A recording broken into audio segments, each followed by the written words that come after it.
कर्नाटक में कांग्रेस की सरकार बनाने को लेकर पिछले कई दिनों से चल रही माथापच्ची आखिरकार आज शपथ ग्रहण समारोह के साथ खत्म हो गई है।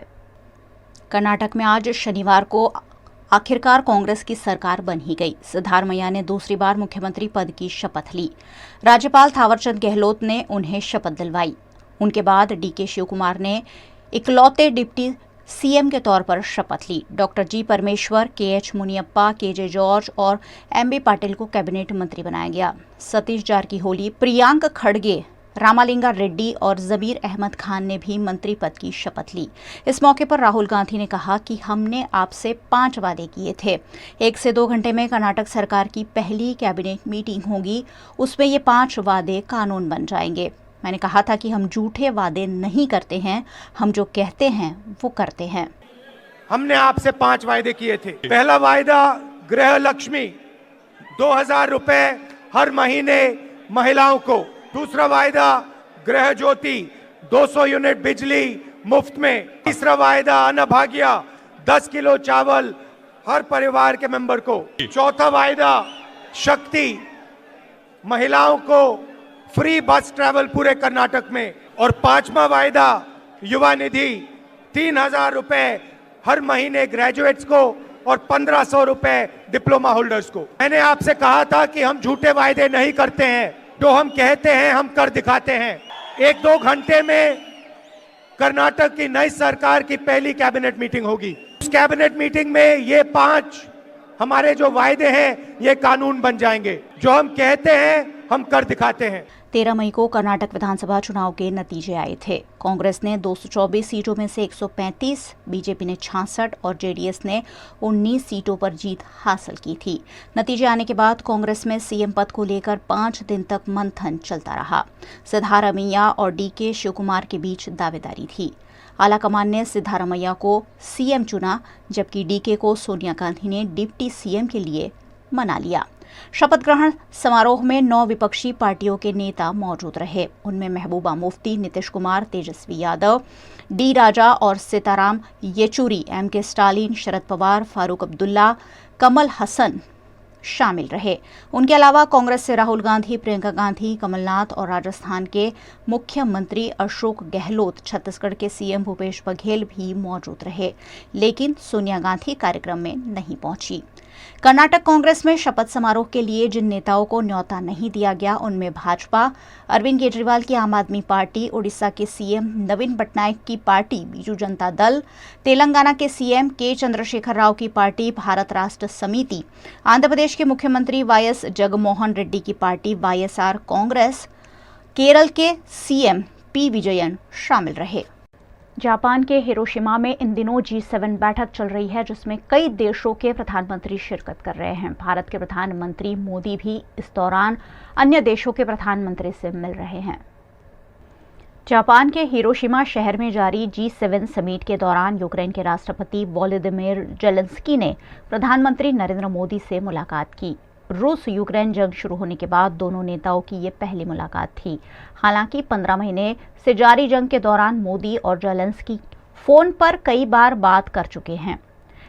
हिरोशिमा में दोनों नेताओं के बीच बातचीत भी हुई। इस दौरान national security adviser Ajit Doval भी मौजूद थे। जानकारी के मुताबिक प्रधानमंत्री मोदी ने जेलेंस्की से कहा कि यूक्रेन जंग इकोनॉमी और पॉलिटिक्स का नहीं, इंसानियत का मुद्दा है। भारत इस जंग को खत्म करने के लिए हर कदम उठाने के लिए तैयार है। हिरोशिमा में प्रधानमंत्री मोदी के ब्रिटेन के पीएम ऋषि सुनक से भी मुलाकात हुई। उन्हें भी प्रधानमंत्री मोदी ने गले लगाया। इस दौरान दोनों देशों के डेलीगेशन भी मौजूद थे। सुनक ब्रिटेन के पहले भारतवंशी और गैर श्वेत प्रधानमंत्री है। वे भारतीय सॉफ्टवेयर कंपनी इन्फोसिस के को-फाउंडर नारायण मूर्ति के दामाद भी है। साथ ही पीएम मोदी ने जापान के प्रधानमंत्री फूमियो किशिदा से भी मुलाकात की। दोनों नेताओं के बीच द्विपक्षीय वार्ता भी हुई। मोदी ने कहा कि जापानी पीएम फूमियो किशिदा के साथ बेहतरीन बातचीत हुई है। हमने भारत और जापान के रिश्तों को और बेहतर बनाने पर जोर दिया है। विश्व के 8वें अजूबे स्टैच्यू ऑफ यूनिटी पर राज्य सरकार द्वारा 10वीं चिंतन शिविर का आयोजन किया गया है, जिसका उद्घाटन गुजरात राज्य के मुख्यमंत्री भूपेंद्र पटेल के हाथों किया गया। गुजरात के जाने माने पर्यटन स्थल स्टैचू ऑफ यूनिटी पर एकता नगर में 19 से 21 मई तक 3 दिवसीय चिंतन शिविर का आयोजन राज्य सरकार की ओर से किया गया है, जिसमें स्वास्थ्य, पोषण, शिक्षा में सुधार, सरकारी कर्मचारियों को ट्रेनिंग, कैपेसिटी बिल्डिंग, ग्रामीण इलाकों में इंफ्रास्ट्रक्चर में सुधार समेत के कई विषयों पर विचार विमर्श हो रहा है। इस चिंतन शिविर का शुभारंभ एकता नगर में गुजरात के मुख्यमंत्री भूपेंद्र पटेल ने कराते हुए कहा कि मैं नहीं, हम की भावना के साथ आयोजित चिंतन शिविर गवर्नेंस में बड़ा चेंज लाने के लिए सक्षम माध्यम बनी है। उन्होंने ये भी कहा कि चिंतन शिविर के लिए परसेप्शन भले ही अलग अलग हो, लेकिन परिणाम हमेशा एक ही होता है। लगातार विवादों में चल रहे बागेश्वर धाम के धीरेन्द्र शास्त्री गुजरात दौरे पर आ रहे हैं और वडोदरा में भी उनके दिव्य दरबार का आयोजन हुआ है। बागेश्वर धाम के बाबा बागेश्वर कहे जाते पंडित धीरेन्द्र शास्त्री गुजरात में अपने दिव्य दरबार के आयोजन के साथ आ रहे हैं। सूरत और राजकोट में उनके दिव्य दरबार का आयोजन हुआ है और अब बड़ोदरा में भी दिव्य दरबार के आयोजन का ऐलान किया गया है। श्री नवशक्ति गरबा महोत्सव और बड़ोदरा शहर भाजपा की ओर से 3 जून को पंडित धीरेन्द्र शास्त्री के दिव्य दरबार का आयोजन किया गया है। बड़ोदरा शहर के नवलखी ग्राउंड और लापरसी ग्राउंड में दिव्य दरबार का ये आयोजन किया गया है, जो नवशक्ति गरबा महोत्सव और भारतीय जनता पार्टी की ओर से किया गया होने की बात आयोजक कमलेश परमार ने कही है। મને જણાવતા ખૂબ જ આનંદની લાગણી તેમજ ભક્તિભાવ ઉત્પન્ન થાય છે કે બાગેશ્વર ધામના મહારાજ શ્રી ગુરુજી શ્રી ધીરેન્દ્ર શાસ્ત્રી વડોદરા ખાતે પધારી રહ્યા છે। અમે શ્રી નવશક્તિ ગરબા મહોત્સવ તેમજ વડોદરા શહેર ભાજપ સંગઠન દ્વારા આ કાર્યક્રમનું આયોજન કરવામાં આવેલ છે। તારીખ 3 જૂન શનિવારના રોજ છે, સાંજે 5 થી 9 દરમિયાન દિવ્ય દરબાર જનરલ પબ્લિક માટે રહેશે। आत्मनिर्भर भारत की ओर आगे बढ़ रहे देश में इलेक्ट्रॉनिक चिप भारत में ही बनाने की शुरुआत गुजरात के धौलेरा से की जा रही है, जिस पर वडोदरा में बीसीसीआई द्वारा उद्योगपतियों के लिए एक खास सेमिनार आयोजित किया गया। आज के आधुनिक ऑटोमेटिक सिस्टम के जमाने में टेक्नोलॉजी चिप के बिना संभव नहीं है। ऐसे में गुजरात को सेमीकंडक्टर हब बनाया जा रहा है, जिस पर एक सेमिनार वडोदरा में बीसीसीआई द्वारा आयोजित किया गया। टेक्नोलॉजी के युग में इलेक्ट्रिक और ऑटोमेटिक उत्पादों के लिए चिप हार्ट का काम करता है।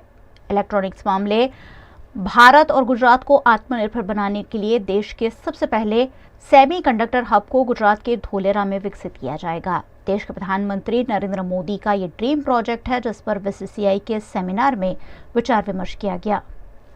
Basically Vadodara chamber of commerce की इंडस्ट्री ने एक ये सेमीकंडक्टर अभी जो धोलेरा में इन्वेस्टमेंट आ रहा है, सेमीकंडक्टर मैन्युफैक्चरिंग प्लांट वेदांता ने जो एक मैन्युफैक्चरिंग प्लांट मैन्युफैक्चर करने जा रहे हैं, तो उसके रिलेटेड तो सेमीकंडक्टर क्या है, गवर्नमेंट की क्या पॉलिसी है, what are the benefits of the government वो इंडस्ट्री के लिए, उसका अवेयरनेस के लिए हमने एक प्रोग्राम रखा है। जो एक्सपर्ट है वो ये इंडस्ट्री में सालों से है, उसको सेमीकंडक्टर चिप मैन्युफैक्चरिंग का डिटेल उसको डेप्थ में नॉलेज है, वो लोग का एक प्रोग्राम और पैनल डिस्कशन रखा है, सो दैट जो इंडस्ट्री मेंबर्स को पता चले कि भाई वो इंडस्ट्री कैसे है और इसमें क्या पोटेंशियल है।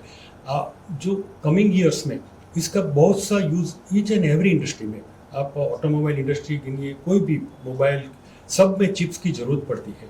और आज की तारीख में अभी तो ऐसा लगता है कि भाई ऑयल का जो अब हम ऑयल इंपोर्ट करते सेम वे अभी इलेक्ट्रॉनिक्स का चल गया है, और आने वाले समय में ऐसा होगा कि ऑयल के से ज़्यादा इलेक्ट्रॉनिक्स इंपोर्ट ज़्यादा हो जाएगा, तो हमारी रिक्वायरमेंट ऑल्सो डबल होती जा रही है। तो एटलीस्ट जो अभी गवर्नमेंट का व्यू है कि अभी हमको जो चिप मैन्युफैक्चरिंग में हमको भी आत्मनिर्भर होना चाहिए, तो वो हिसाब से अवेयरनेस जगाने के लिए हमने भी एक प्रोग्राम रखा कि भाई सेमीकंडक्टर पॉलिसी है तो उसका क्या बेनिफिट्स है, मैन्युफैक्चरिंग क्या क्या चाहिए, उसी के लिए प्रोग्राम रखा। आज के इस प्रोग्राम करने का जो हमारा उद्देश्य है कि जो वडोदरा क्षेत्र में जो भी कंपनीज, इलेक्ट्रॉनिक्स कंपनीज यहाँ पर हैं, अपना मैन्युफैक्चरिंग कर रही हैं, इसके अलावा जो भी स्टार्टअप्स या जो कंपनियां एमएसएमईज में इलेक्ट्रॉनिक सेक्टर के अंतर्गत आना चाहती हैं, उनको हमारी पॉलिसी के बारे में जानकारी होनी चाहिए। इस पॉलिसी में सरकार क्या लाभ उन्हें दे रही है, किस तरह से उस पॉलिसी के अंतर्गत लाभ लेके वो अपनी इंडस्ट्री को और आगे बढ़ा सकते हैं।